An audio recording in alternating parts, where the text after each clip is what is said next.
Aconteció después que él iba a la ciudad que se llama Naín, e iban con él muchos de sus discípulos y una gran multitud.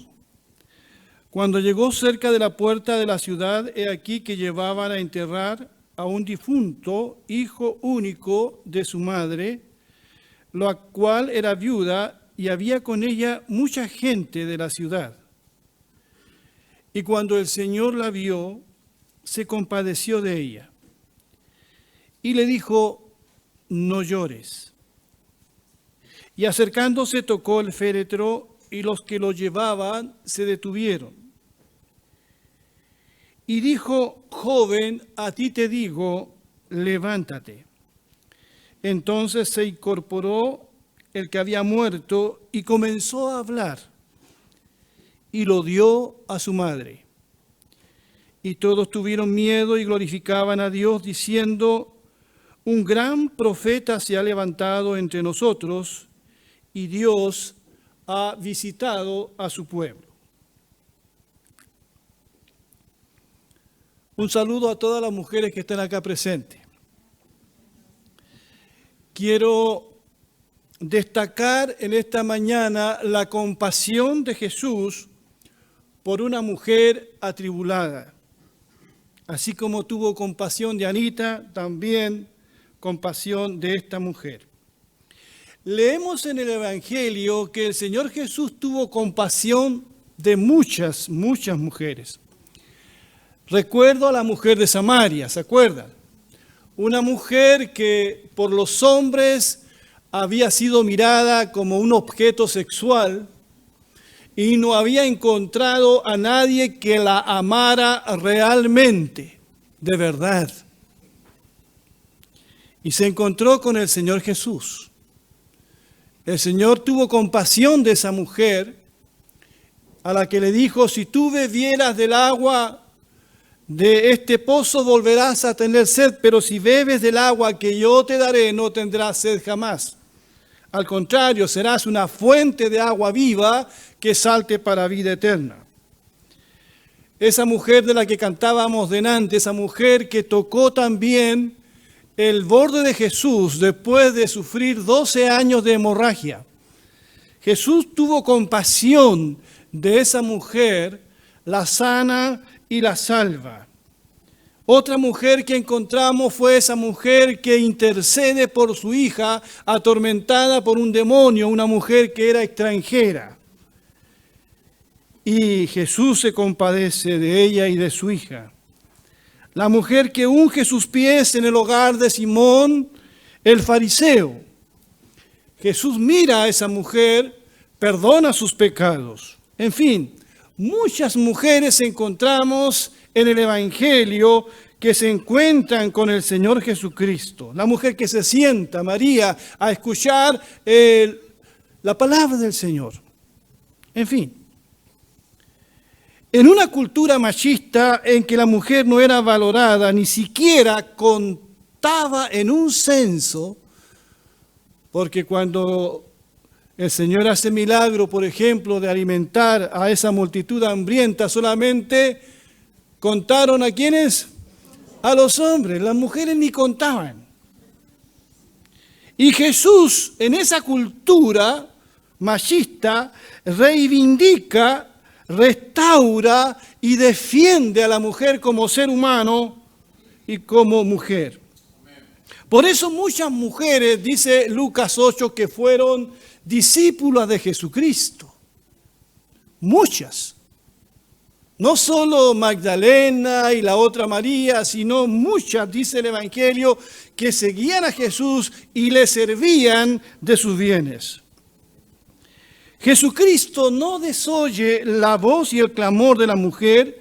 Él entiende realmente su situación, su dolor, y es movido a la compasión.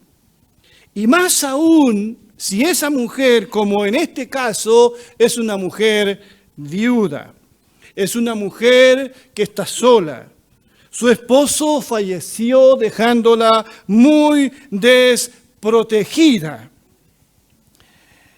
Tenemos el caso de muchas mujeres solas en este tiempo. mujeres que han sido abandonadas por sus maridos, también abandonadas por sus hijos. Sé de muchos casos de mujeres ancianas que están abandonadas por sus hijos, mujeres separadas, mujeres viudas. A veces como iglesia debemos tener cuidado en nuestra defensa por la familia tradicional. Olvidamos el dolor de estas mujeres. Están ahí, están aquí, y la iglesia debe abrir sus puertas ampliamente y mostrar toda la compasión que mostró nuestro Señor Jesucristo por las mujeres solas. Pero hay otras mujeres, y quizás están aquí, que tienen marido, tienen familia, tienen hijos, pero igual se sienten muy solas. Lucas nos dice que en medio de una multitud, Jesús vio a esta mujer saliendo de su pequeño pueblo llamado Naín, encabezando la procesión del funeral de su único hijo. Hermanos, es una escena muy, pero muy triste. Con Jesucristo viene la vida y con la mujer viuda viene la muerte. No solo era viuda hasta aquí, sino que ahora su único hijo se acaba de morir. Esto es lamentable para cualquier mujer, pero para la mujer de ese tiempo, viviendo en una sociedad patriarcal, era un desastre económico también. Esta mujer lo había perdido todo, no tenía una razón para vivir, no tenía futuro alguno ni esperanza de un mañana mejor. Por eso el Señor Jesucristo, dice el Evangelio, que apenas la vio, se compadeció profundamente de ella. El Señor fue movido a la compasión. Con la mujer venía una multitud de unas 300 o 500 personas. Y con Jesús venía un grupo mayor de unas 2.000 personas. Pero sin embargo, en medio de la multitud que se cruza, Jesús ve a esta mujer, ve su aflicción, nota su presencia, su dolor, escucha su llanto desgarrador. No conoce a la mujer, pero capta su dolor y soledad inmediatamente y se conmueve hasta lo más profundo. A las mujeres que están acá les digo, no creas que Dios no te ve. Él te ve, Él te conoce, sabe todo de ti. Lo bueno y lo malo, de tus lágrimas, de tu dolor, y eso le importa a Dios. Vivimos en una generación de cínicos que dicen que les importa el dolor de la gente, las injusticias que sufre la gente, pero yo no les creo que les importe. Al único que le importas absolutamente es al Señor Jesucristo. Él ve a la mujer, la miró a ella porque era ella la que estaba sufriendo. Paul Miller escribe lo siguiente respecto a este tema. ¿Cómo podemos saber después de más de 2000 años que Jesús sintió compasión? ¿Cómo lo supo Lucas? Él no estuvo presente, no era uno de los 12. ¿Cómo supieron los testigos oculares? Eso significa que la compasión de Jesús tiene que haber sido muy evidente. Posiblemente sus ojos se llenaron de lágrimas. No sé, pero fue evidente. Pero la compasión de Jesús no es un sentimiento barato que nos pudiese provocar tristeza, pero que al final todo sigue igual. No. El Señor ve se acerca, le habla, va mucho más allá. O sea, la compasión de Jesús lo lleva a actuar, a hacer algo. Su reacción es inmediata. El Señor le dice, no llores. Porque Jesús no puede ver a una madre llorando y necesita intervenir. Se acercó lo suficiente y le dijo, no llores. La mujer posiblemente sabe quién es Jesús. Naín estaba muy cerca de Nazaret. Pero es interesante que esta mujer no le pide nada a Jesús. No es ella la que se acerca como otras mujeres a suplicar la ayuda y la compasión de Jesús. No, es Jesús el que se acerca a ella. Posiblemente ella se siente indigna de acercarse a Jesús. Posiblemente siente culpa. ¿Qué he hecho para que me pasen estas cosas a mí? ¿Por qué Jesús le dice, no llores? ¿Es que acaso Jesús es insensible? ¿Acaso no es bueno permitir que los que sufren lloren? Cuando Jesús fue a la tumba de Lázaro, al ver a todos llorando, la Biblia dice que él también se conmovió en su espíritu y lloró con ellos. La Biblia dice, lloren con los que lloran, pero acá le dice a la mujer, no llores, porque Jesús sabe lo que va a hacer, porque Él es la resurrección y la vida. ¿Por qué llorar si viene la resurrección? Por eso los cristianos lloran, pero no lloran como aquellos, dice la Biblia, que no tienen esperanza. Yo no le podría decir, no me atrevería a decirle a alguien que sufre una pena tan grande como esta mujer, sabes, no llores. ¿Quién soy yo para decirle semejante cosa a alguien? No llores. Pero Jesús sí lo puede hacer, porque Él es compasivo, pero a la vez es el Dios todopoderoso. ¿Cuántos dicen amén? Así que enseguida Él detiene el cortejo fúnebre. ¿Y cómo lo detiene? Se acerca al féretro y lo toca. Y esto realmente impacta a la multitud.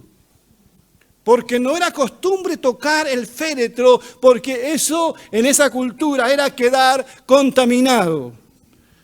Pero al Señor poco le importaba esas tradiciones y esas cosas de la cultura. Y Paul Miller dice lo siguiente, Jesús es tan poderoso, dice, que no necesita maximizar sus acciones. ¿Qué es lo que Jesús va a hacer? Les pregunto, ¿qué es lo que Jesús va a hacer? ¿Un milagro? ¿Cualquier milagro? ¿Qué es lo que va a hacer? Resucitar a una persona. Pero ¿cómo lo hace el Señor? Lo hace humildemente. Minimiza su acción. Porque Jesucristo no tiene nada que demostrar o probar. Jesús no necesita llamar la atención sobre sí mismo. No hace alarde de lo que va a hacer. No se saca la chaqueta y la tira. No dice, te vas a caer y te vas a caer. Él va a hacer un milagro, va a devolver la vida a un joven que ha muerto y lo hace tan tranquilamente. Porque Él es el Dios Todopoderoso. Él sabe quién es.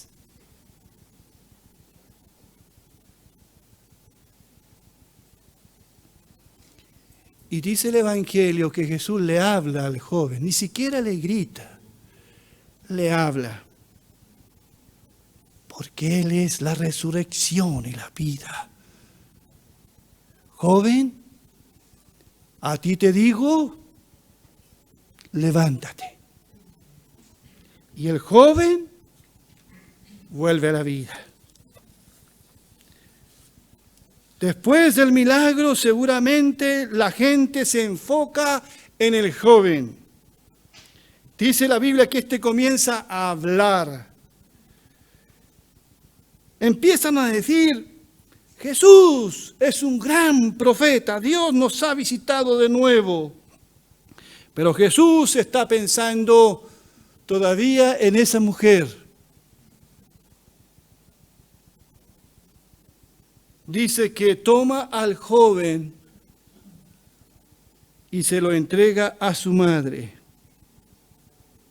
Porque para Jesús, esta mujer es lo más importante en ese momento. Saca el foco de sí y pone en el centro a esa mujer. Tan grande, hermanos, es la compasión del Señor. Alguien dijo: ¿por qué Jesús no predica un sermón evangelístico aprovechando que está frente a una tremenda multitud? Se ha ganado la atención de la gente con el milagro. Pero Jesús no hace ningún llamado a la gente a seguirlo a Él. ¿Quién nos dice eso? Dice un autor: Jesús se centra tanto en los demás cuando ama, que no piensa en sí mismo. Y esto me llamó la atención. Jesús no utiliza el milagro para atraer la atención sobre sí mismo. Él no utiliza a la mujer para su propio beneficio. Jesús no hace proselitismo aquí. Él realmente ama de verdad y no utiliza a la mujer. ¿Me entienden? Digo esto porque hoy día muchas mujeres son utilizadas por los políticos. Muchas mujeres quizás están marchando utilizadas por los hombres para su propio beneficio, porque todavía el machismo es muy fuerte, como el feminismo. Hoy día muchas mujeres son utilizadas inclusive por otras mujeres. Son abusadas, violentadas, sufren injusticia en relación a los hombres, están bajo mucha presión. Y muchas de estas mujeres están llenas de rabia y mucha tristeza. Para terminar, quiero decir, estimada mujer, Jesucristo quiere y puede salvarte. Él es muy poderoso, pero tremendamente compasivo. Si hay alguien que siente el dolor de una mujer, es Jesucristo, sus luchas, sus aflicciones. Por eso vino a este mundo. Así como se acercó a ese funeral, el Señor también se acercó a este mundo. Querida y estimada mujer que me estás escuchando aquí y más allá, el Señor te puede sanar, perdonar, como dijo Anita María. El Señor te puede libertar y darte una paz que nunca has tenido antes. El Señor es el único que puede dar sentido, dignidad y plenitud a la vida de una mujer y también de un hombre. Sí, yo sé, hay mujeres que se muestran muy valientes, autosuficientes, se muestran fuertes, se ponen una máscara para que nadie conozca sus debilidades. Pero hay uno que las conoce como realmente son. Él nos mira a cada uno de nosotros. Él te mira especialmente a ti en esta mañana. Lo está haciendo en este momento y el Señor te dice: no llores, confía en mí. Sí, el Señor Jesucristo nos ve a todos. Él se conmueve y Él actúa. ¿Y de qué manera actuó? Subiendo a ese monte Calvario y dando su vida por cada uno de nosotros. Eso se llama evangelio. Dar la vida por otro se llama evangelio. Y ese es el evangelio que la mujer de hoy necesita escuchar. Mujer, no te engañes con las voces que se alzan. No te confunde. Mira al Señor y cree en la palabra de Dios, porque solo aquí está tu liberación, tu redención. Bendito sea el nombre del Señor. Vamos a ponernos de pie, por favor.